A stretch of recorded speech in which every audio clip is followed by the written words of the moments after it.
میں basically agriculture engineer ہوں اور بزنس مینجمنٹ کو بھی میں نے ماسٹر کیا ہوا ہے،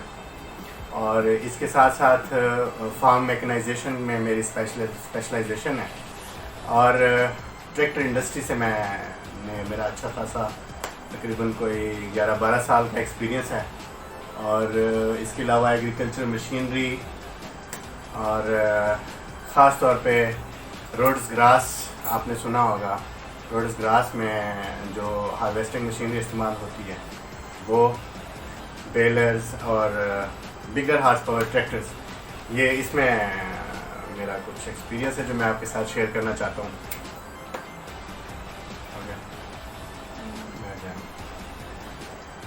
جی جناب، تو بات ہو رہی تھی پاکستان میں ٹریکٹرائزیشن کی اور فارم میکنائزیشن کی۔ میں تھوڑا سا آپ کو بتا دوں کہ پاکستان میں ٹریکٹر انڈسٹری کا جب آغاز ہوا 1960s میں، صدر ایوب خان صاحب کے دور میں پاکستان میں ٹریکٹرز جو ہے نا انٹروڈیوس کروائے گئے تھے۔ اس وقت پاکستان میں پاکستان ٹریکٹر کارپوریشن تھی جو پاکستان میں ٹریکٹرز امپورٹ کر کے لاتے تھے۔ خاص طور پہ اس وقت جو برانڈز آئے تھے ان میں میسی فرگوسن تھا، فیٹ تھا اٹیلین برانڈ، اور اس کے علاوہ اور بھی کچھ برانڈس تھے جو اس وقت، لیکن زیادہ جو ڈومینیٹ کر کے گئے ہیں وہ وہاں پہ میسی فرگوسن اور فیٹ برانڈ جو ہے نا یہ ڈومینیٹ کر گئے۔ 1980s کے سٹارٹ میں پرائیویٹائزیشن ہوئی، لوکل مینوفیکچرنگ کے لیے جو ہے نا وہ پلانٹ لگائے گئے۔ الغازی ٹریکٹرز لمیٹڈ جو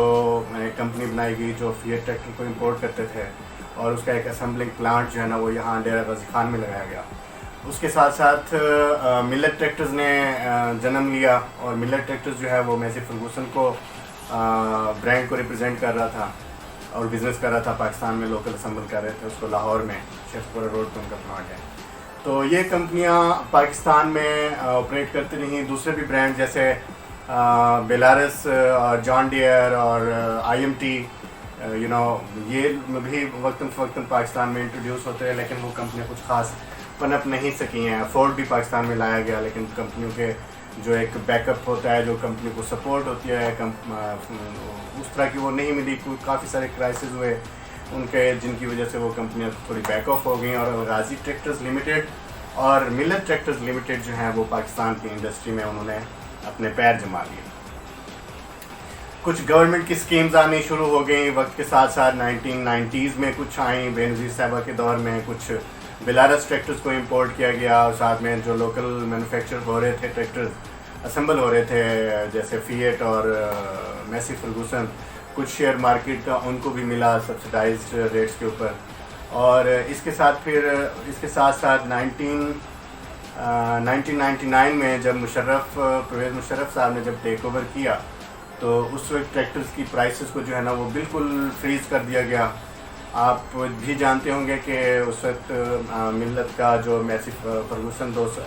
MF 240 ہے 240، وہ تقریباً 3,19,000 کے پرائس کے ساتھ پاکستان میں مارکیٹ ہو رہا تھا، اور الغازی ٹریکٹرز لمیٹڈ کا فیٹ 480 وہ 3,20,000 کے ساتھ پاکستان میں مارکیٹ ہو رہا تھا۔ تو یہ پرائسز جو تھیں یہ مشرف دور میں تقریباً 10 سال تک فریز رہی ہیں، اور اس دوران جتنی بھی مارکیٹ میں ویریشنز آئی ہیں پاورٹی کے حساب سے، اکانومی کے حساب سے، ان کا ان کے اوپر کوئی امپیکٹ نہیں آیا۔ پرائسز بالکل فریز رہیں، اور فارمرز کمیونٹی کے لیے ایک بہت ہی خوشائند بات تھی۔ لیکن مشرف صاحب کے دور کے بعد زرداری صاحب کا دور سٹارٹ ہوا، تو زرداری صاحب کے دور میں چونکہ انفلیشن جو ریٹ تھا وہ تھوڑا بڑھنے لگ گیا،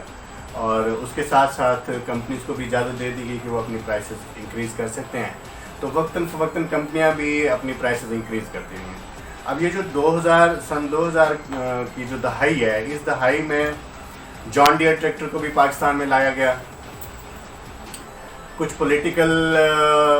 جو انفلوئنسز ہوتے ہیں یا پولیٹیکل انوائرمنٹ جو پاکستان کا تھا وہ اس طرح کا فیوریبل نہیں رہا اس کمپنی کے لیے، وہ کمپنی آہستہ آہستہ بیک آف ہو گئی۔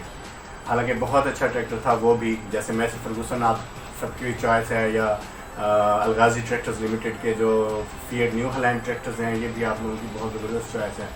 تو ان کے ساتھ ساتھ جان ڈیئر بھی جو ہے نا ایک بہت اچھی آپشن تھی فارمرز کے لیے، اور بڑی زبردست پرائسز کے ساتھ جو ہے نا اس میں مارکیٹ ہو رہے تھے۔ لیکن انفارچونیٹلی کچھ پولیٹیکل انوائرمنٹ اس قسم کا ہوا کہ وہ کمپنی جو ہے وہ زیادہ پریویل نہیں کر سکی۔ خیر قیمتوں کی بڑھنے کا سلسلہ چلتا آیا. جو ٹریکٹر 3,20,000 روپے کا تھا وہ پرائسز وقتاً فوقتاً بڑھتے آج جو اس کی لیٹسٹ پرائسز ہیں آپ بھی سمجھتے ہیں کہ وہ تقریباً 9,45,000 9.5 لاکھ روپے تک وہ پہنچ چکی ہیں. خیر اس میں کچھ ڈالر کے ریٹ میں جو فلکچویشنز آئی ہیں ان کا بھی امپیکٹ ہے, کچھ پاکستان میں انفلیشن ریٹ کے اوپر بھی امپیکٹ آیا ہے, کچھ جو الیکٹریسٹی کے چارجز بڑھے ہیں اس کا بھی الٹیمیٹلی اس مینوفیکچرنگ کے اوپر امپیکٹ آیا. تو یہ سارے جو ایلیمنٹس ہیں یہ اکٹھے ہو کے ٹریکٹرز کی پرائسز کے اوپر جو ہے نا انہوں نے انفلوئنس کیا. اور آج میں سمجھتا ہوں کہ فارمر کمیونٹی جن پرائسز کو فیس کر رہی ہے, پہلے میں تھوڑا سا آپ کو بتاتا چلوں کہ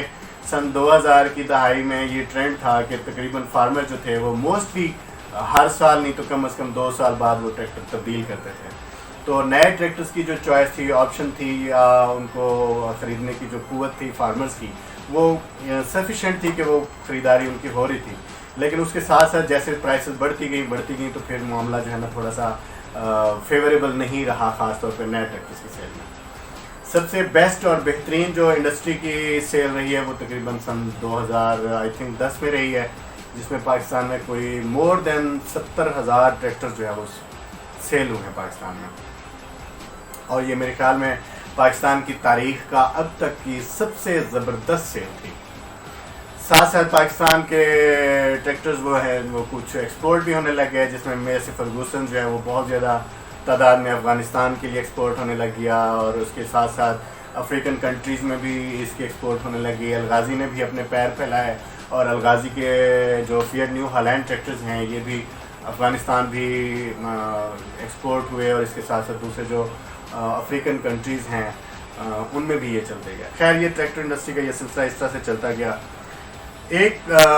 اس میں تھوڑی سی جو پازیٹیو بات آئی ہے وہ یہ ہے کہ ان کمپنیوں نے ٹائم کے ساتھ ساتھ جو ماڈل اس وقت یہ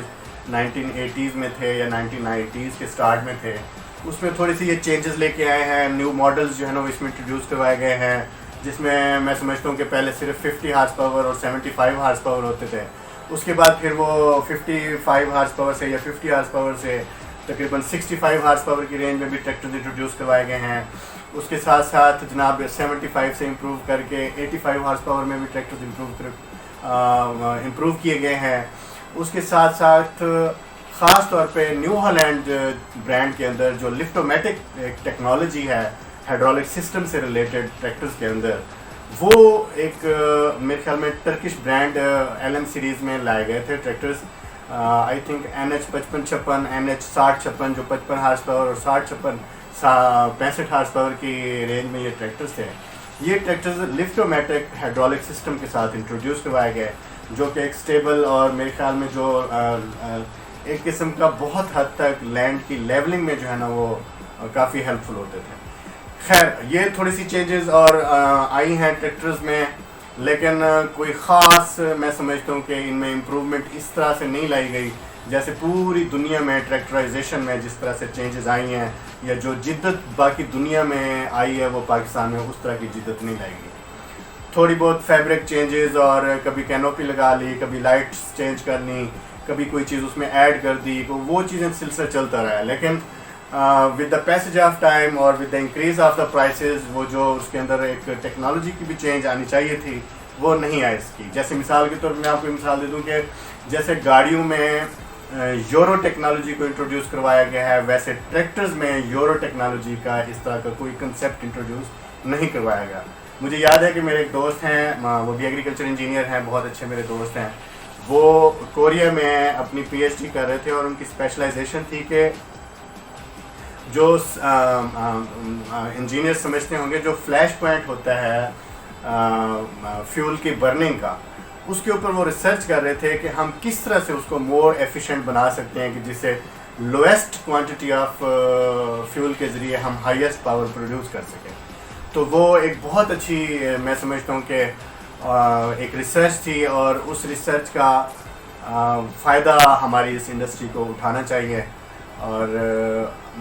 آپ لوگوں میں سے اگر کوئی اس حوالے سے مجھ سے کوئی کویشچن کرنا چاہیں, مجھ سے کوئی بات ڈسکس کرنا چاہیں, اور میرے اس ایکسپیرینس کے حوالے سے مجھ سے کوئی رہنمائی لینا چاہیں, تو میری طرف سے آپ کو آفر ہے